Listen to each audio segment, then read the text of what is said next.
SMP jadi sasaran perundungan. Belum habisi 5 nyawa dalam satu keluarga. Bagi tawuran pelajar memakan korban. Pengendara kereta api tewas ternabrak kereta api. Bullying merupakan suatu bentuk tindakan agresif oleh individu maupun kelompok yang dilakukan secara terus-menerus dengan tujuan untuk menyakiti, merendahkan, atau mengintimidasi orang lain yang dianggap lemah dan tidak berdaya.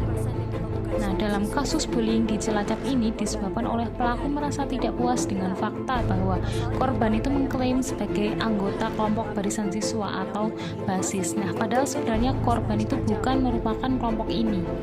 Nah, korban itu mengalami luka-luka seperti lebam dan patah tulang rusuk. Nah, kasus bullying ini dapat disebabkan oleh beberapa faktor diantaranya. Yang pertama itu adalah pola asuh orang tua yang salah. Nah, cara pengasuhan orang tua itu sangat berpengaruh pada tumbuh kembang anak. Beberapa tipe pola asuh orang tua itu antara lain pola asuh permisif, yaitu orang tua itu selalu percaya anaknya sehingga anak bisa melakukan apa saja semaunya termasuk bullying. Yang kemudian ada pola asuh otoriter. Orang tua itu terlalu mengekang anaknya sehingga anaknya melampiaskannya di lingkungan sekolah dalam bentuk bullying. Kemudian faktor yang kedua itu merupakan yaitu kontrol diri yang rendah. Individu yang kurang memiliki kontrol diri atau empati itu cenderung lebih melakukan bullying karena mereka mungkin tidak mampu mengatur emosi, pikiran, atau tindakan mereka dengan baik. Bagi tawuran pelajar memakan korban, seorang pelajar tewas setelah terlibat tawuran antar pelajar di wilayah. Di sini terdapat tawuran pelajar di Kabupaten Bogor yang memakan korban jiwa. Satu pelajar tewas akibat sabetan senjata tajam. Nah, di sini tawuran antar pelajar sudah menjadi tradisi yang mengakar di kalangan pelajar, khususnya di Indonesia. Hampir setiap minggu, bahkan setiap hari, ada saja media yang memberitakan tentang tawuran antar pelajar seperti yang diberitakan dalam liputan 6. Tawuran antar pelajar sendiri bisa terjadi dengan alasan sebagai berikut. Yang pertama, kontrol emosi yang buruk. Pelajar remaja lebih didominasi oleh pikiran emosional daripada pikiran rasional.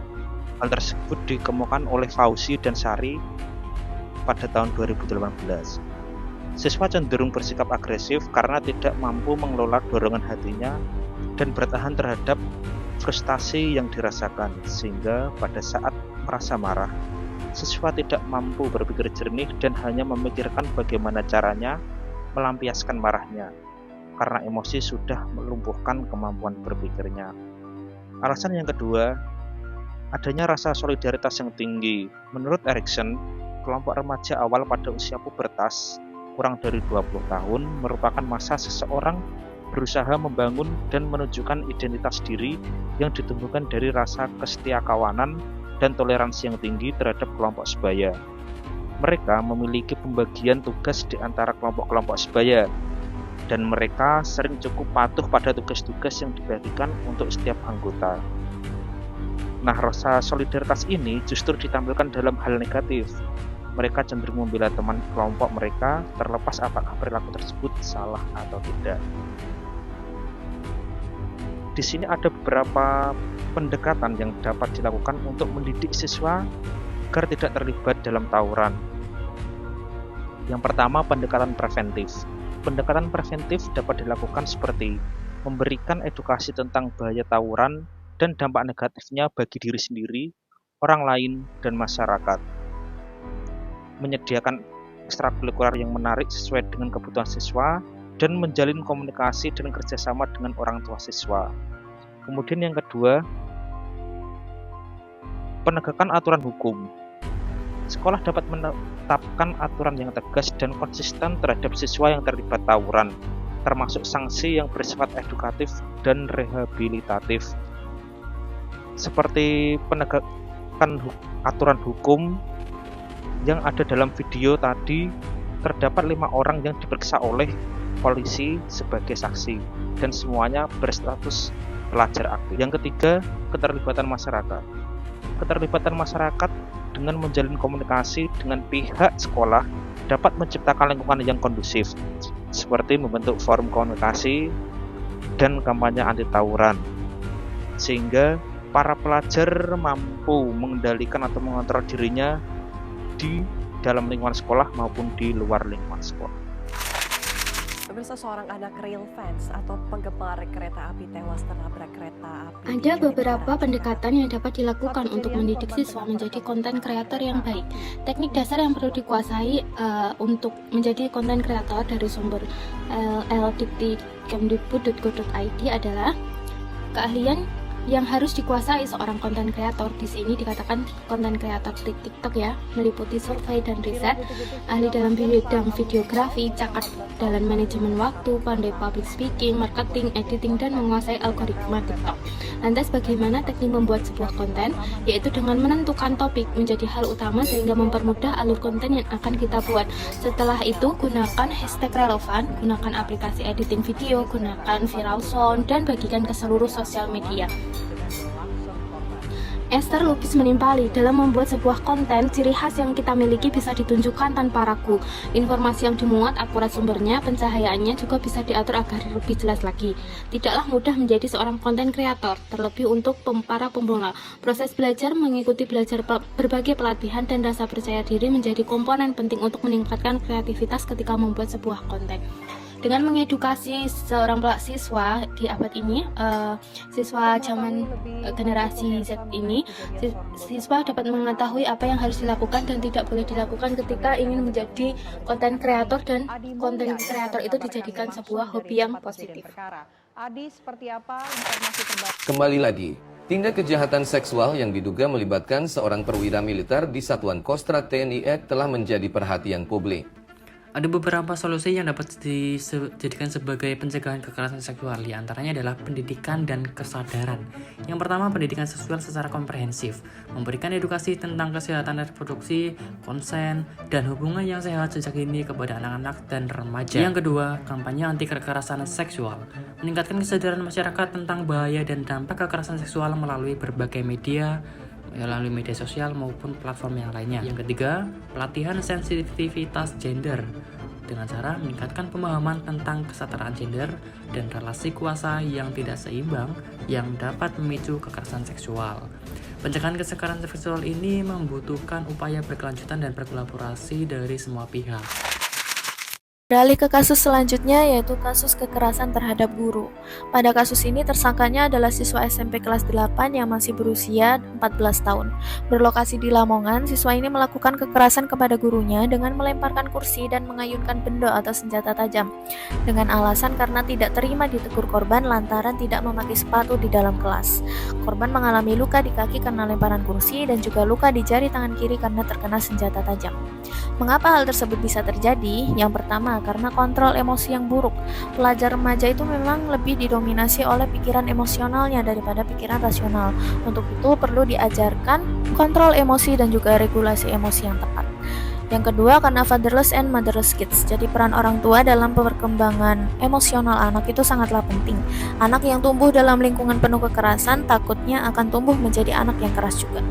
Yang ketiga, lingkungan yang tidak memberikan hukuman atau peringatan atas kesalahan yang diperbuat. Jadi membiarkan anak melakukan kesalahan tanpa memahami konsekuensinya bisa membawa dampak yang buruk bagi anak. Kemudian bagaimana solusinya? Yang pertama, itu perlunya peran pemerintah dan juga penegak hukum dalam menetapkan undang-undang dan menegakkan hukum. Jadi perlindungan hukum terhadap guru itu sebenarnya sudah diatur dalam Undang-Undang Nomor 14 Tahun 2005 tentang guru dan dosen. Jadi ketika guru terkena masalah hukum, khususnya yang berkaitan dengan tugasnya, undang-undang ini seharusnya dapat menjadi dasar payung hukum bagi guru. Kemudian dalam pandangan kelompok kami, anak itu sebenarnya bukan individu yang suci dan bebas dari dosa. Seorang anak pun bisa melakukan pembunuhan, kekerasan, ataupun pelecehan.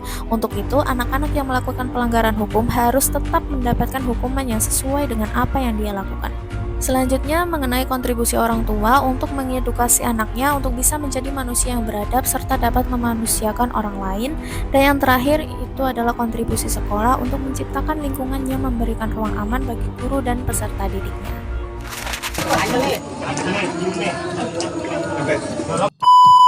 Ya, itu tadi adalah secuil cuplikan pemakaman sekeluarga yang dibunuh oleh oknum salah satu pelajar di Kalimantan Timur.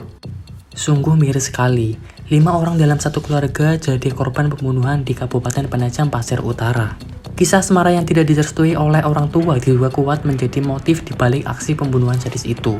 Kapolres PPU AKBP Supriyanto mengatakan motif pembunuhan yakni karena sakit hati atau dendam.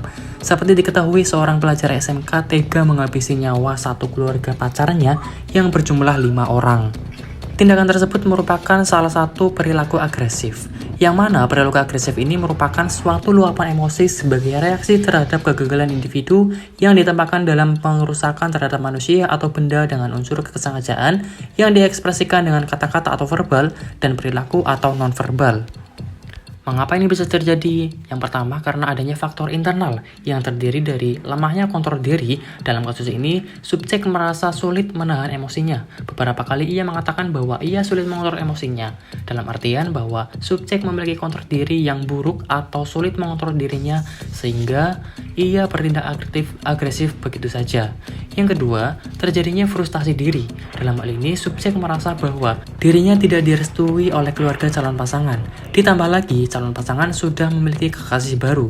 Yang ketiga, adanya ekspektasi balas dendam atau motivasi balas dendam.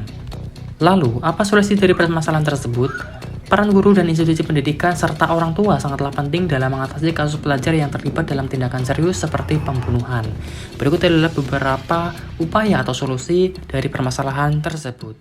Yang pertama, konseling dan dukungan emosional.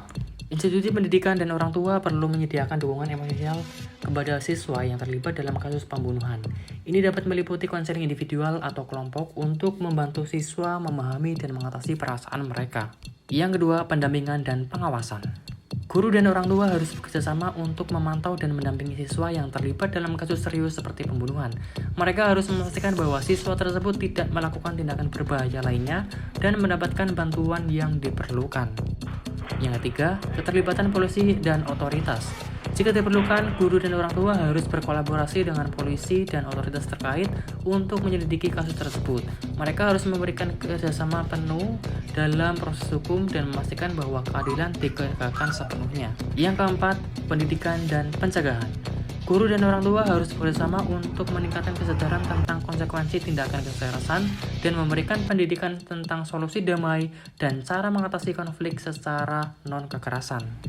Yang kelima, intervensi sosial dan rehabilitasi. Jika memungkinkan, guru dan orang tua harus mencari bantuan dari ahli psikolog atau lembaga rehabilitasi untuk membantu siswa yang terlibat dalam kasus pembunuhan untuk mengatasi masalah mereka dan mencegah terulangnya tindakan serupa di masa depan.